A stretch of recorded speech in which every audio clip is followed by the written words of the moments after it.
Hello, बच्चों. Let's see the question. The question says, for a satellite to appear stationary with respect to an observer on Earth, right?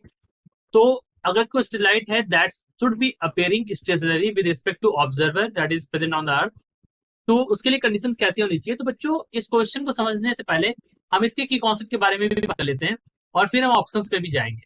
ठीक है. देखिए, ये concept यहाँ पर क्या है कि ऐसी सैटेलाइट हो जो अर्थ से लगे कि स्टेशनरी, यानी कि बिल्कुल अर्थ के साथ ही चले, ऐसा स्टेशनरी लगे. तो ऐसी सैटेलाइट जो होती है इसको बोलते हैं हम जियो स्टेशनरी सैटेलाइट. जियो स्टेशनरी सैटेलाइट. ठीक है. तो यहाँ पर जो हमारा जो सैटेलाइट है वो है जियो स्टेशनरी सैटेलाइट और यही हमारा की कॉन्सेप्ट है. राइट. अब इसके लिए मैं कुछ टर्म्स बताता हूँ जियो स्टेशनरी सैटेलाइट के लिए कुछ. देखिए, ये सैटेलाइट क्या होती है. This satellite should rotate. इसके लिए जो इंपॉर्टेंट पॉइंट्स है दैट इज, फर्स्ट पॉइंट में लिख रहा हूं यहां पर, that it should rotate about the axis of rotation of earth. Earth की जो एक्सिस ऑफ रोटेशन है उसी से रोटेट करना चाहिए. Okay, so let me write it down. Let me write the full point over here, then I will explain it. तो ये characteristics देखिए यहाँ पर कि it should rotate about an axis of rotation of earth. जो geo satellite होती है वो अर्थ की एक्सिस ऑफ रोटेशन के साथ ही रोटेट करती है with absolute zero inclination, and in the same sense as the motion of the अर्थ.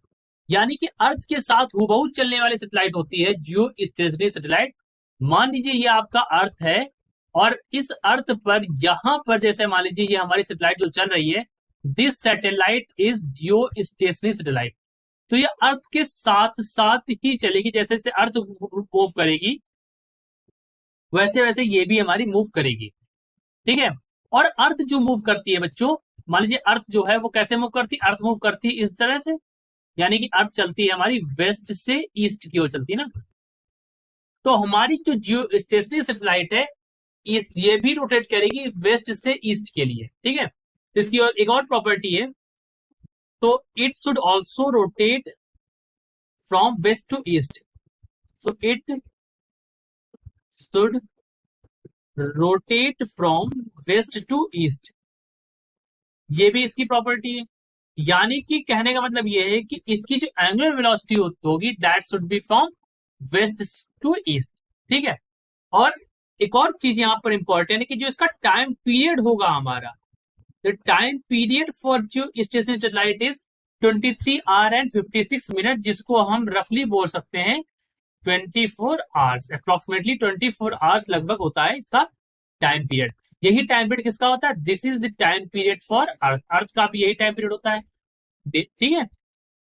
अच्छा, अब चलते हैं अपने ऑप्शंस पर और अपने ऑप्शंस पर चेक करते हैं.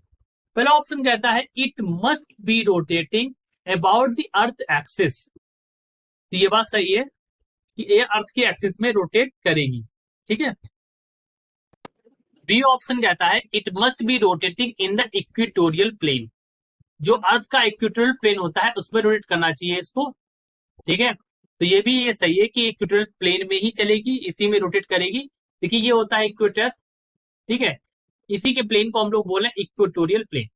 तो ये भी सही है, यहाँ पर इस तरह से चलेगी ताकि हमें डे और नाइट का जो है वो हमें समझ में आएगा.